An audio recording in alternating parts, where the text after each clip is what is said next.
Hello guys. आज day 6 है। आज संडे था इसलिए ज़्यादा पढ़ाई नहीं हुई। आज मैंने जो बचा हुआ जो मैंने कल बताया था कंप्यूटर नेटवर्क्स का जो बचा हुआ पार्ट था, बस आधा हाफ एन आवर का बचा हुआ था, वो आज कंप्लीट कर लिया। उसकी आज रिवीजन करेंगे। तो मैंने आज जो पढ़ा उसमें middle boxes, sorry IPv4 IPv6 होता है। IPv4 मतलब 32 बिट्स का होता है। 2:32 के कॉम्बिनेशंस हो सकते हैं, which is around 4 billion combinations. But वो एग्जॉस्ट होने वाले थे, मतलब हो गए हैं, ख़त्म हो गए, क्योंकि बहुत सारे लोगों ने IP एड्रेसेस वगैरह बहुत सारे हो गए। इसलिए अभी IPv6 लोग यूज़ करते हैं, बहुत सारे लोग। जो IPv6 है वो 2⁻128 का कॉम्बिनेशंस बनाते हैं, और वो हेक्साडेसिमल नंबर्स होते हैं 16 बिट्स के। मतलब 16 मतलब A:A मतलब ऐसे 8 टाइम्स आ जाएगा, और वो हर एक बिट 16 बिट्स का हेक्साडेसिमल नंबर होगा। और बहुत सारे लोग IPv6 यूज़ नहीं करते और IPv4 पे ही रहते हैं। One of the main reasons is कि IPv6 बैकवर्ड कंपैटिबल नहीं है। मतलब अगर तुम IPv6 करोगे तो IPv4 से मतलब कनेक्शन नहीं बनेगा, IPv4 मैप नहीं होगा। उसकी वजह से बहुत से लोग अभी तक IPv4 ही यूज़ करते हैं। जैसे कि हमने देखा है हमारा लोकल होस्ट वगैरह है, तो 127.0.0 मतलब IPv4 ही वो यूज़ करते हैं अभी भी। उसके बाद मैंने देखा मिडिल बॉक्सेस नेटवर्क लेयर में भी हो सकते हैं। नेटवर्क लेयर में मोस्टली होते हैं, बट वो ट्रांसपोर्ट लेयर में भी हो सकते हैं। पहला मिडिल बॉक्स है फायरवॉल। फायरवॉल क्या करता है, ग्लोबल इंटरनेट का हमको हमारा इंटरनेट प्रोटेक्ट कर हमारा डिवाइस को इंटरनेट पैकेट से प्रोटेक्ट करता है। मतलब अगर उस पैकेट की डेस्टिनेशन हमारा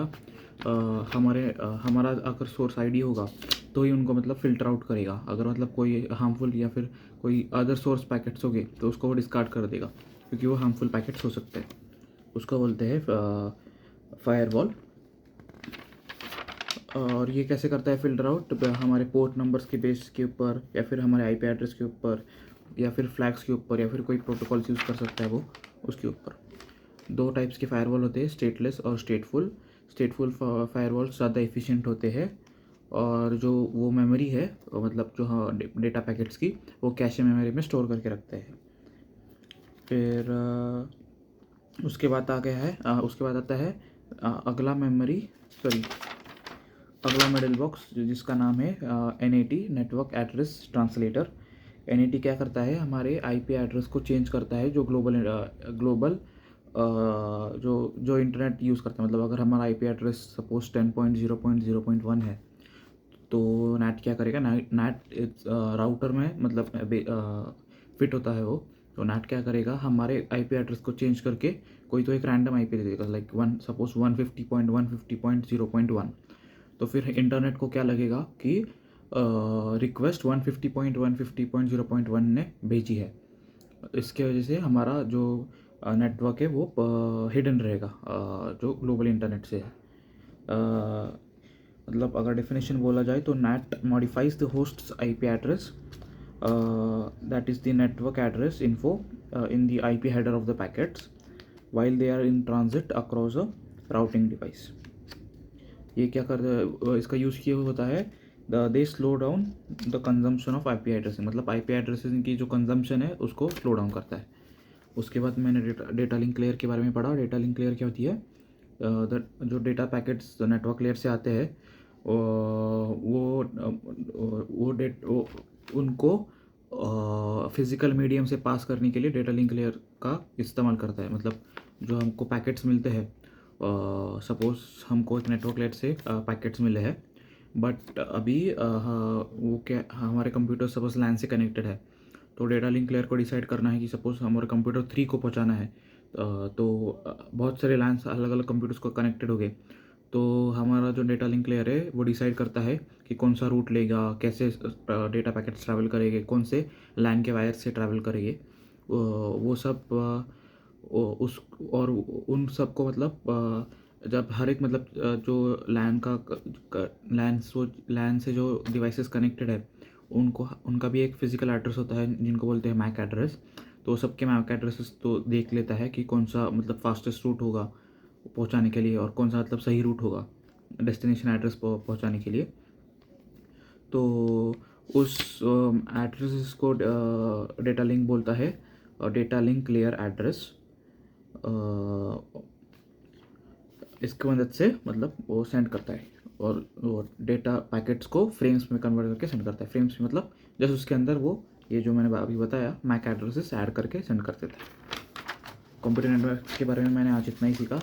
उसके बाद मैंने आज लव बब्बर का जो मैंने देखा, हीप्स का मेरा थोड़ा सा बाकी था, मतलब मैंने स्किप कर दिया था, हीप्स मेरे को लगा इम्पोर्टेंट नहीं है, लेकिन वो फिर मेरे को रिकमेंडेशन में आ गया तो मैंने स्टार्ट कर दिया। तो एक्चुअली हीप्स क्या होते हैं, कंप्लीट बाइनरी ट्रीज ही होते हैं। कंप्लीट बाइनरी ट्रीज मतलब लीफ नोड्स को छोड़ के बाकी सारी लेवल्स कंप्लीटली फिल्ड होते हैं और जो लीफ नोड्स होते हैं वो लेफ़्ट टू राइट फिल्ड होने चाहिए। ये हो गया हीप्स का। उसके बाद मैंने इंसर्शन देखा और डिलीशन देखा इसमें हीप के डेटा स्ट्रक्चर में जो लॉगिन टाइम में कंप्लीट होते हैं। उसके बाद हीपिफाई एल्गोरिदम है जो कोई भी एरे को जो इनपुट एरे है उसको हीप में कन्वर्ट कर देता है।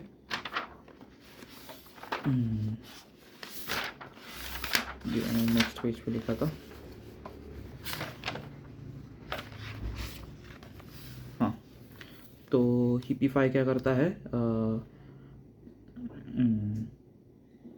एक तो हमारा जो जो हमारा लीफ नोड्स होते हैं, तो जो लेफ़्ट का अगर सपोज हमको पेरेंट का नोड पता है तो उसका लेफ़्ट चाइल्ड का एड्रेस होगा 2i, मतलब अगर आइथ नोड पे है अगर पेरेंट तो लेफ़्ट नोड होगा 2i और राइट नोड होगा 2i+1। वैसे ही अगर हमको चाइल्ड का नोड पता है तो पेरेंट का नोड होगा i/2, मतलब अगर आइथ नोड पे है तो i/2 नोड पे उसका पेरेंट लाई करता होगा। तो ये क्या करता है, पहले लार्जेस्ट को i बना लेता है, ठीक, मतलब ये भी ओ एन टाइम में हीपिफाई करके कर देता है। उसके बाद आता है हीप सॉर्ट। हीप सॉर्ट को एन लॉगिन टाइम में हीप सॉर्टिंग कर देता है। और हीप सॉर्ट को हम इम्प्लीमेंट करने के लिए प्रायोरिटी क्यूज़ भी यूज़ कर सकते हैं।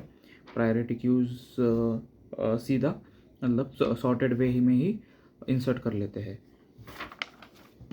यही सीखा मैंने आज। उसके बाद गेट के ऊपर आते हैं तो आज मतलब ज़्यादा सम सॉल्व नहीं किए मैंने, बस मतलब जो बचे हुए 15-20 क्वेश्चंस थे प्रॉफिट एंड लॉस के वही सॉल्व कर दिए। वो भी मतलब इजी ही थे, बस 1-2 क्वेश्चंस मुझसे नहीं बने, वो थोड़े से ट्रिकी थे, बट फिर भी मतलब बहुत टाइम लगाने के बाद मतलब 20 मिनट्स अराउंड एक क्वेश्चन को लगा मेरे को जो ट्रिकी थे, वो मतलब बार बार सॉल्व करने के बाद मतलब आ गए वो। फिर मैं गेट वाला का वो जो नेक्स्ट वीडियो देखने वाला था पार्टनरशिप के ऊपर, बट वो बहुत ही टाइम पास कर रहा था पहले 20-30 मिनट्स, तो मतलब अभी के लिए तो मैंने नहीं स्किप किया है वो। कल से वापस स्टार्ट कर दूंगा। और कल जो मतलब डायनामिक प्रोग्रामिंग का मैंने हॉल्ट किया है वो उस पर ही वो फेंसिंग पेंटिंग द फेंस कुछ तो है उसका वीडियो, वो देख रहा था, वो मेरे को कुछ समझ में नहीं आया। तो उसके बाद वो 2D डायनामिक एरेस भी मतलब 2D में डायनामिक का एरेस भी स्टार्ट करने वाला है। तो जो अभी मेरे को 2D एरेस ही याद नहीं आ रहा कि मतलब कैसे इम्प्लीमेंट वगैरह होते हैं, तो मैं वापस उसकी कल से 2D एरेस की रिवीजन करने वाला हूँ और उसके बाद डायनामिक प्रोग्रामिंग वापस से स्टार्ट करूँगा। और कल जब मैं तो जो अगला पार्टनरशिप का जो गेट का उन्होंने टॉपिक दिया था वो सॉल्व करूँगा, उसके भी अराउंड 40-50 क्वेश्चंस ट्राई करूँगा सॉल्व करने के। So that's it for today guys, thank you, मिलते हैं कल।